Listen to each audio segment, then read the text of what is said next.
રાધે રાધે, જય સિયારામ.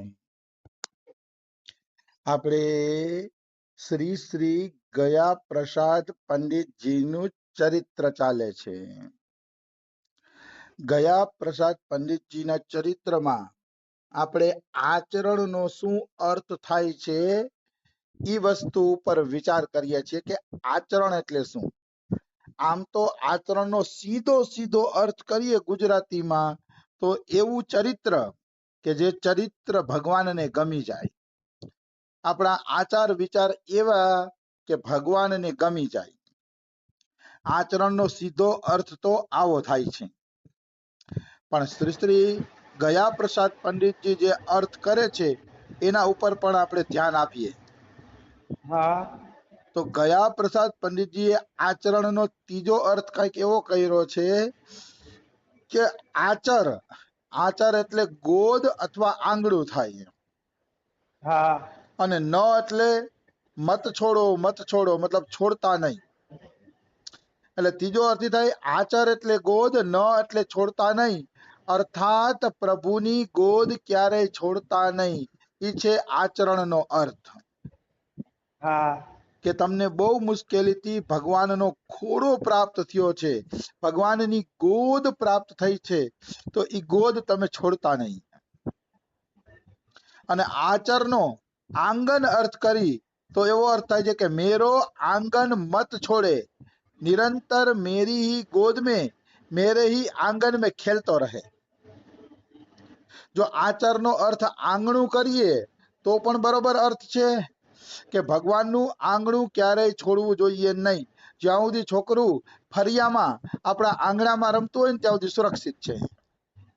હા પણ જેવું છોકરું ડેલીની બારે જાય, શેરીમાં જાય, પછી એનું નક્કી નથી હોતું. એને ડાકુય ઉપાડી જઈ શકે છે, કોઈ મિત્રો હારે રમતમાં લાગી પણ શકે છે, મારામારી પણ થઈ શકે છે. હા આંગણાની બહાર ગયા પછી છોકરાનું શું થશે એ નક્કી નથી. પણ આંગણામાં હોય ત્યાં સુધી માતા પિતાની નજરમાં હોય, અને માતા પિતાની નજરમાં હોય ત્યાં સુધી છોકરું છે ને સુરક્ષિત હોય. એવી રીતે આચરનો એક અર્થ આંગણું કરીએ તો જે ભગવાનના આંગણામાં પડ્યો રહેશે, જે ભગવાનના દરબારમાં પડ્યો રહેશે, એને કોઈ દી કઈ વાંધો આવશે નહીં. એને કોઈ દી કઈ પણ પ્રકારનો વાંધો આવવાનો નથી, જે ભગવાનના આંગણામાં પડ્યો રહે છે. જો હવે અમે અહીંયા બરસાનામાં શું છે, રાધાજીના આંગણામાં જ પડ્યા કહેવાય. હા રાધાજીના આંગણામાં પડ્યા છીએ તો એ અમારી રક્ષા પણ કરે છે, અને ઘણી વખત કોઈ અવગુણ આતે હોય તો એનાથી બચાવે પણ છે. બિલકુલ નિશ્ચિત બચાવે છે રાધા રાણી, એમાં કોઈ એટલે કોઈ શંકા નથી. એટલે આ તો આચરણનો આમાં લખ્યું એ પ્રમાણે ત્રીજો અર્થ કર્યો. ચોથો અર્થ કરીએ આપણે આચર. આચર એટલે દામન અને પલ્લુ થાય. સાડીનો જે છેડો હોય ને, માની સાડીનો છેડો, એને પણ આપણે આચર કહી છીએ. હા એને પણ આચર કહી છીએ. એ આપણે જાણીએ છીએ, ગુજરાતીમાં પણ આ અર્થ ચોખ્ખો છે. તો આચરણનો અર્થ થશે આચર એટલે દામન, પલ્લુ, અને ન એટલે મત છોડે, અર્થાત મેરો દામન મત છોડે. જો જે છોકરું છે ને માનું આચર પકડીને આયલું જતું હશે ને, એ ઠીક ઠાક ઘરે પહોંચી જશે. હા પણ માનો આચર છૂટશે ને એટલે તરત જ છોકરું ભૂલું પડી જશે, કારણ કે માં તેજ ગતિથી હાલી જશે, છોકરું ધીમે ધીમે હાલશે એટલે આગળ પાછળ થઈ જશે. હા પણ જે છોકરું માનો આચર છોડતું નથી, માની પાછળ પાછળ પાર લાગી જાય છે અને ઘરે પહોંચી જાય છે. એવી જ રીતે જે ભગવાનનો આચર નહીં છોડે, પલ્લુ એટલે ભગવાનનો પીછો નહીં મૂકે, ભગવાનની પાછળ પડી જશે ને પાછળ પાછળ હાઈલે રાખશે ને, એ ભગવાનના ધામમાં પહોંચી જશે, એ ભવસાગર પાર થઈ જશે. ઉપર જે અર્થ આવ્યો આંગળું ન છોડતા, આંગળું છોડશો તો મરી ગયા, કારણ કે માયા રૂપી સર્પિણી ચારે તરફ ફરે છે. હા પણ એ ભગવાનના આંગણામાં આવી શકતી નથી. જો આપ તમે ભગવાનના આંગણામાં પડ્યા રહેશો ને તો એ માયા રૂપી સર્પિણી તમને ખાઈ શકશે નહીં. બિલકુલ શું કામ નથી ખાઈ શકતી? તો કે ભગવાનના આંગણામાં છો, અને આંગણામાં એ માયા રૂપી હરપને પ્રવેશ નથી. હા એકવાર રમેશ બાબા પણ કહેતા હતા એની છોકરીઓને કે તમે શ્રીજી મંદિરે પણ ન જાઓ પરિક્રમા કરવા, આ માન મંદિરની બારે માયા સિવાય કાંઈ નથી. હા આવું રમેશ બાબા કહેતા હતા અને હું માનું પણ છું. મંદિરમાં 2 મિનિટ તમે દર્શન કરશો પણ રસ્તા વચ્ચે 50 ગપ્પા મારતા જાશો તમે. 50 ગપ્પા મારતા જાશી, વાતું કરતા જાશી, આ થઈ જ જાય આડાચૂકી વાતો. એટલે હું તો એમ માનું છું કે સત્સંગ મળતો હોય મહાપુરુષનો તો એ છોડીને મંદિરે બંદિરે પણ જાવું ના જોઈએ. હા સત્સંગની એટલી મહિમા છે. આમાં કોઈ જાતું હોય મંદિરે તો વાંધો નથી હો, પણ હું રમેશ બાબાની વાતથી સહેમત છું કે સંતોની અંડરમાં માયા હોતી નથી. એની બહાર તમે સ્વતંત્ર જાઓ છો તો કંઈક ને કંઈક માયા અસર કરે છે, નિશ્ચિત અસર કરે છે. એમાં કોઈ એટલે કોઈ શંકા નથી. આવી વસ્તુ છે. એટલે આચર એટલે દામન, પલ્લુ, સાડીનો છેડો. જેમ બાળક સાડીનો છેડો નથી છોડતો એમ તમે ભગવાનનો પીછો ન છોડો. કસકે પકડી લે, કસીને પકડી લ્યો. તબ હી યા ભવસાગર સો પાર હે પાવેગો. મતલબ કસીને જો ભગવાનનો પીછો પકડ્યો હશે ને, પાછળ પાછળ હાલશી ને, તો જ આપણે ભવસાગર પાર થઈ શકશે. यदि मेरी और मेरे जनन को संतन को दामन छोड़ियो तो डूबी जाएगो. ગયા પ્રસાદ પંતજી કે સંતોનું પલ્લું પકડ્યું છે ઈ અને ભગવાનનું પલ્લું પકડ્યું છે ઈ જો છૂટી જશે તો તમે સાગરમાં ડૂબી જાશો. અમે નાના હતા ને ત્યારે નદી આ રીતે તરવા જતા.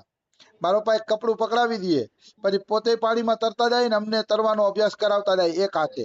પણ એ કપડું પકડ્યું હોય ને એટલે અમે ડૂબીએ નહીં. હા એ કપડું પકડ્યું હોય ને એટલે ડૂબીએ નહીં, એના સહારે સહારે તરતા જઈએ. પણ એ કપડું મુકાઈ જાય તો ડૂબી જાય, કારણ કે ત્યારે તરતા નહોતું આવડતું. હા એવી જ રીતે સંતોનો અને ભગવાનનો દામન પકડી લ્યો પછી તમે ભવસાગર પાર થઈ જશો ને તો ડૂબશો નહીં, કારણ કે આગળ આગળ ભગવાન તરતા જ હશે, સંતો તરતા જ હશે, તમે એનું પલ્લું પકડીને પાર નીકળી જાશો. હા પલ્લું છૂટી ગયું, ઓ તો આ ભવસાગર બહુ મોટો છે, પટ કરતો તમને દબાવી દેશે. બહુ મોટો ભવસાગર છે, પટ કરતો દબાવી દેશે તમને. એટલે ધ્યાન રાખવાની જરૂર છે. ભગવાનનો અને ભક્તોનો આશ્રય હશે તો આ માયા તમારો વાળ પણ વાંકો કરી શકશે નહીં.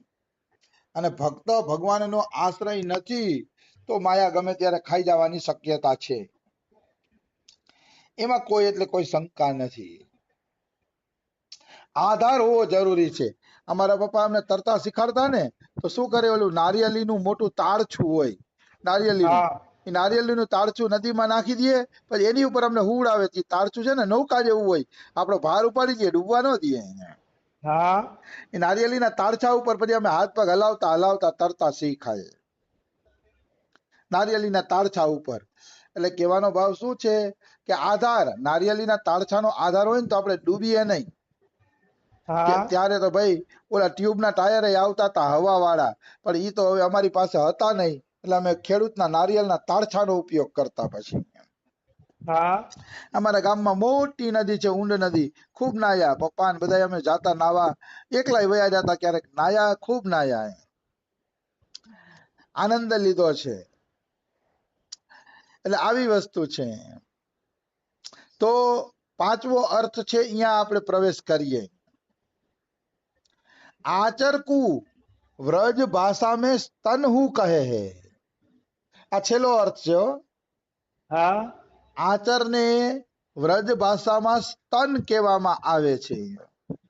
હા જ્યારે કોઈ બાળક ભૂખ્યો ભૂખ્યો રોતો હોય ત્યારે પડોશીની મૈયા કહે છે, પડોશીની મૈયા કે અરી બેન તારો લાલો રોઈ રહ્યો છે, તું યાકુ આચર પીવાઈ દે. આચર પીવાઈ દે એટલે એને તું સ્તનપાન કરાવ, દૂધ પીવડાવે. હા જ્યારે કોઈ છોકરો રોતો હોય ત્યારે વ્રજ ભાષામાં બેનું એમ જ કે અરી બેન તેરો લાલા રોઈ રહ્યો હે, તું યાકુ આચર પીવાઈ દે. આચર પીવાઈ દે એટલે સ્તનપાન કરાવી દે. હમ सुन के मैया सब काम छोड़ी के अपने लाडले को आचर पियावे लगी જાય है. તો માં બધાય કામ છોડી અને છોકરાને આચર પીવડાવે છે, એટલે કે સ્તનપાન કરાવે છે. અને બાળક સ્તનપાન કરે છે, એની ભૂખ દૂર થાય છે અને બાળકને શાંતિ મળે છે. બાળક છે ને રોતો બંધ થઈ જાય છે. પછી તો એને ઘોડિયામાં પડ્યો પડ્યો બાળક કિલકારીઓ મારશે, કારણ કે પેટ ભરાઈ ગયું ને. હા પેટ ભરાઈ જાય પછી બાળક છે ને એ ખૂબ કિલકારી મારે છે, ખૂબ ખૂબ કિલકારી મારીને આનંદ કરે છે. તો એવી રીતે ભગવાન પણ એમ કહે છે, શું કહે છે? ઠીક ऐसे ही श्री जीवन धन प्राण सर्वस्व जगत के माई बाप प्रभु हमको पुकार पुकार कर कहे कि रे भैया मैं जगत की महतारी तेरी कब से प्रतीक्षा કરી રહી હું. બહુ લાંબુ છે એટલે થોડું થોડું સમજાવું. એમ ભગવાન પણ આપણી પ્રતીક્ષા કરે છે. સમજાણું તમને? હા ભગવાન આપણી પ્રતીક્ષા કરે છે ને કહે છે કે ભગવાન એમ કહે છે હું આખી જગતની માતા છું. અરે મારા પુત્રો, મારા અંશો, તમારા માટે મારા હૃદયમાં ધાવણ આવ્યું છે. તમે મારી પાસે આવો, હું આ જગતના તાપમાંથી બચાવીને તમને મારું દૂધ પીવડાવું. હા ભગવાન એમ કહે છે. જો ભૂખ્યું બાળક છે ને માનું સ્તનપાન કરશે ને ત્યારે તૃપ્તિ થશે, કારણ કે એ રોટલો રોટલીની ખાઈ ન શકે. હા નાનું બાળક એને સ્તનપાન જ કરવું પડે. એવી રીતે આ સંસારમાં તમે ગમે એટલું સુખ ગોતશો, ક્યાંય સુખ નહીં મળે જ્યાં સુધી ભગવાનના વાત્સલ્યનું સ્તનપાન નહીં કરો. હા ભગવાન જ્યારે પોતાનું પ્રેમ રૂપી દૂધ પીવડાવશે ત્યારે જીવ આનંદમાં કિલકારી મારશે, પણ ત્યારે ભગવાન સિવાય એ દૂધ ક્યાંય નથી કે જે બાળકની ભૂખ ભાંગી શકે. આપણે એવું ને સંસારમાં સુખ ગોતીએ છીએ, અહીંથી સુખ મળે, અહીંથી સુખ. અરે ભાઈ, નાનું બાળક માતાનું દૂધ જ પીએ કે લાડવાની ન ખાઈ શકે, એમ સંસારનો આનંદ તમે માણી જ ન શકો, કારણ કે તમારા માટે એ આનંદ છે જ નહીં. તમારે આનંદ જોતો હોય તો ભગવાન પાસે જાઓ. હા ભગવાન જ તમને સાચો આનંદ આપશે. કારણ કે આનંદ એકમાત્ર. તો ઘણા પર પ્રશ્ન થશે તો પછી સંસારમાં કરવું શું? તો કે ભક્તિનો આનંદ લ્યો, સાધુ સંતોના દર્શનથી આંખને આનંદ આપો, ભગવાનની કથા સાંભળીને કાનને આનંદ આપો, જીભથી ભગવાનના ગુણાનુવાદ ગાઈને જીભને આનંદ આપો. ભગવાન આનંદ લેવાની ના નથી પાડતા, પણ સુખ લેવાની ના પાડે છે કે સંસારમાં તમે સુખની અપેક્ષા ન રાખો. હા સંસાર પાસે જે સુખની અપેક્ષા રાખે છે મૂર્ખ છે. એને હું તો મૂર્ખ જ કહીશ, ભલે કડવું લાગે. કારણ કે સંસારમાં સુખ છે નહીં, કોઈને મળવાનું નથી. એટલા માટે મનુષ્યએ ભગવાનનું દૂધ પીવાની અપેક્ષા રાખવી જોઈએ. હા બાલ ભક્ત ઓમ પ્રકાશ કરીને એક ભક્ત થયા છે, બાલ ભક્ત ઓમ પ્રકાશ. હા એને 69 દિવસના ઉપવાસ કરવાનું ભગવાને કીધું કે તું 69 દિવસ ઉપવાસ કર લે એટલે તને મારી પાસે બોલાવી લઈશે. હા એટલે એને ઉપવાસ આંદોલન ચાલુ કરી દીધું. તો આખું ગામ ભેગું થઈ ગયું, મથુરા અને વૃંદાવન ને ઈ કે આ નાનકડા છોકરાએ ઉપવાસ ચાલુ કરી દીધા છે. ત્યારે બાલ ભક્ત ઓમપ્રકાશની ઉંમર ખાલી 16 વર્ષની હતી હા અને ઉપવાસ ચાલુ કરી દીધા એને. તો એની પાસે નારાયણ સ્વામી આવ્યા, જેને ઈ ગુરુ માનતા. હા તો એને કીધું બેટા મારા હાથનું દૂધ પીશ. ત્યારે એમ કહે છે કે હવે તો પ્રભુ મારે ભગવાનની ધામની કામધેનુ ગાયનું જ દૂધ પીવું છે, હવે મારે બીજા કોઈનું દૂધ પીવું નથી. જે ભગવાનના દરબારમાં કામધેનુ છે ને એનું દૂધ. તો કે હું તો ગુરુ છું તારો, તું મને ગુરુ માને શીખીએ, તો ગુરુનું દૂધ નહીં પીવું? તો કે અચ્છા તો તમે મને કાલે પીવડાવજો. બસ બીજે દિવસે નારાયણ સ્વામી દૂધનો લોટો લઈને આવ્યા. ત્યાં બાલ ભક્ત ઓમ પ્રકાશે શરીર છોડી દીધું અને કૃષ્ણની કામધેનુ ગાયનું દૂધ પીવા માટે ગોલોકમાં વયા ગયા. હા મતલબ કહેવાનો અર્થ શું છે?